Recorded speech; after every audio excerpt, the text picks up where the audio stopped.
Good morning everyone, and on behalf of the citizens in the City of Edinburgh Council, welcome to Edinburgh, Scotland's capital, financial heartbeat and Europe's fourth largest financial centre. As has already been said by Roger, in attendance today we have a rich mix of senior managers and policy leaders from across the financial and associated professions. For example, investment and fund management, entrepreneurship, business organisation leaders with us from the City. Now in the City we undertake over 200 conferences a year, a few of which resonate with today's agenda and which I've had the opportunity to speak. And while I've spoken on financial policy matters elsewhere and in different contexts, I'm going to revisit these as I believe these are salient to your agenda today. In particular, pointing to the importance of ethical and sustainable practices that the City would wish to see promulgated. My apologies if some of you have heard me before. You may leave or switch off at any point in time, but some of the points need to be reiterated, and arguably these may not be in line with other finance hubs, including those within the UK. Roger's referred to the recently published report, A Stock Exchange for Scotland, issued in November, authored by Roger, John Miller and Michelle.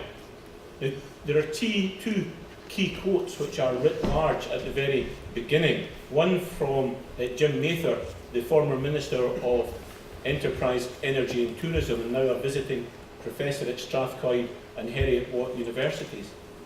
And what Jim says is, "I would welcome the return of a stock exchange to Scotland, especially if it returns with the highest possible emphasis on its core functions, raising capital, enabling companies to buy productive assets and grow in Scotland, and ensuring liquidity, committing itself to helping Scotland retain much more of the wealth it generates."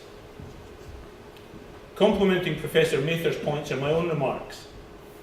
Across the country, Scotland historically had quite a number of stock markets. When they closed, companies not only lost the ability to raise funds locally, but we also lost the local infrastructure in the form of corporate financing and legal services. I welcome this announcement and I'm delighted to see the plans for it to be headquartered in Edinburgh, the largest UK financial centre outside of London. Now, the reason that I point to these quotes today is that I think that these neatly summarise the business case outcomes in context in which an Edinburgh-based Scottish stock exchange should and could operate. And my following points are set against that background. Now, as some of you may be aware, the City of Edinburgh has recently launched a new 5-year economic strategy.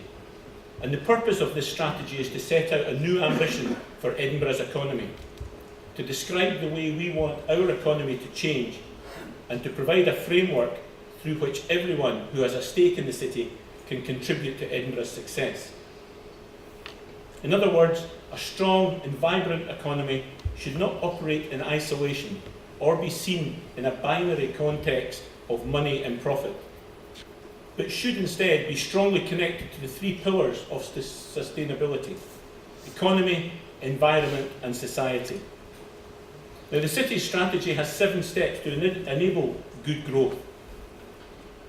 1, tackling barriers which reinforce worklessness, poverty and inequality, even when jobs are aplenty and the economy is strong, as it is in Edinburgh. To reskill to meet the future needs of a changing economy and reskill on a regular basis.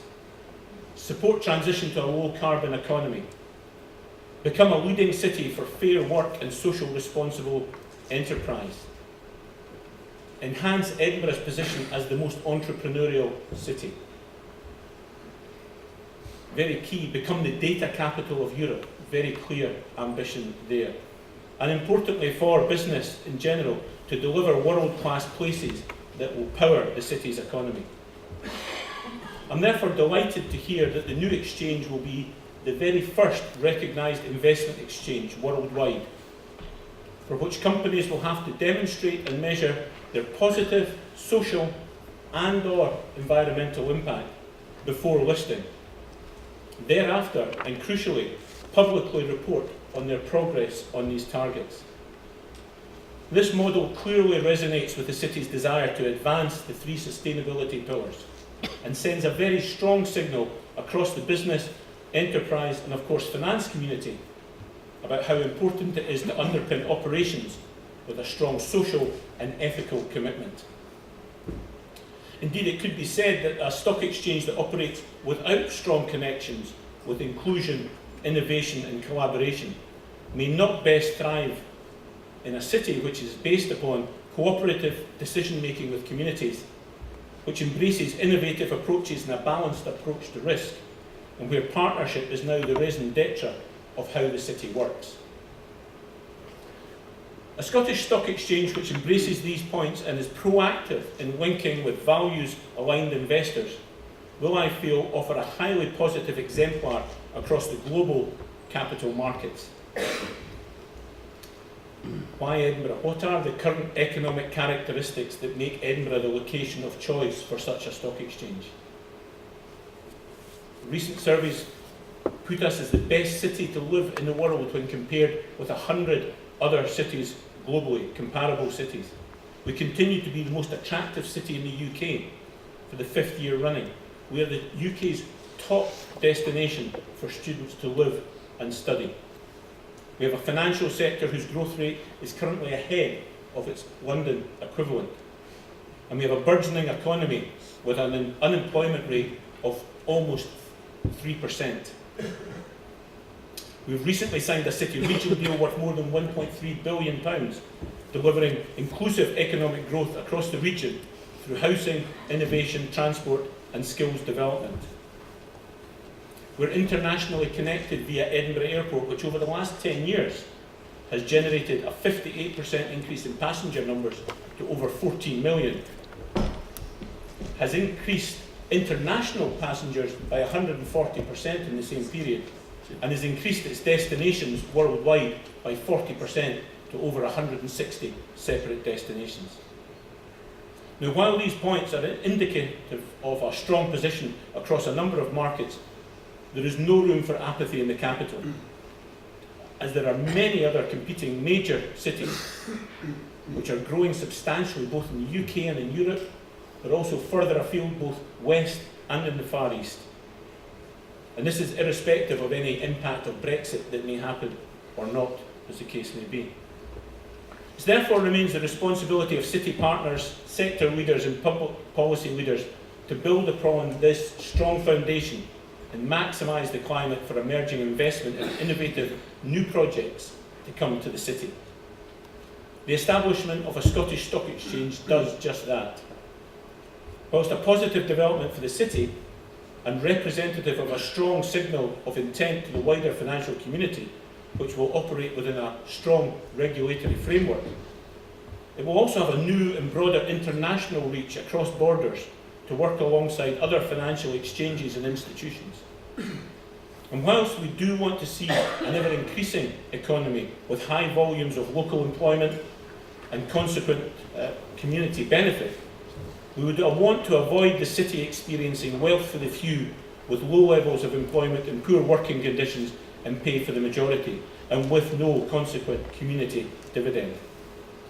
It's clear that the operating model proposed for the exchange will complement the objectives of the city's economic strategy, Steps for Good Growth, supporting as best that it can the city's aims for a sustainable circular economy, where businesses and enterprise operate ethically, where local people are employed in particular from disadvantaged groupings and have a voice in their success, and where employees thereafter spend within their locality. A core measure of success will not only be the ability of the stock exchange to help with access, visibility and liquidity to businesses, building upon Scotland's strong tradition of entrepreneurship, ingenuity and raising capital, and as a hub for renewables, sustainability and social enterprise. Success in the longer term may also be demonstrated by how the exchange embraces Edinburgh's strong partnership and social ethos, and I hope that this will be readily adopted, subject to, of course, recognition and approval by the Financial Conduct Authority, and following the launch of the new exchange, hopefully in the second half of this year. We want to foster the prospect of an exchange sited in the capital as an important and active contributor across our city, with strong relations with our communities of interest in place. And this will build upon the capital's hard-earned reputation as a key centre for high-skilled work, high quality of life, and a warm and welcoming community. After all, it's no good having high-skilled specialists and well-paid staff if they operate in isolation to the world around them, as their level of well-being over time will diminish, leading to them potentially being attracted elsewhere. I look forward with great optimism to the launch of this new Scottish Stock Exchange and the benefits that it will bring not only to the business community but to society at large. And with the support of those gathered here today, I'm certain that it will be a great success. Thank you.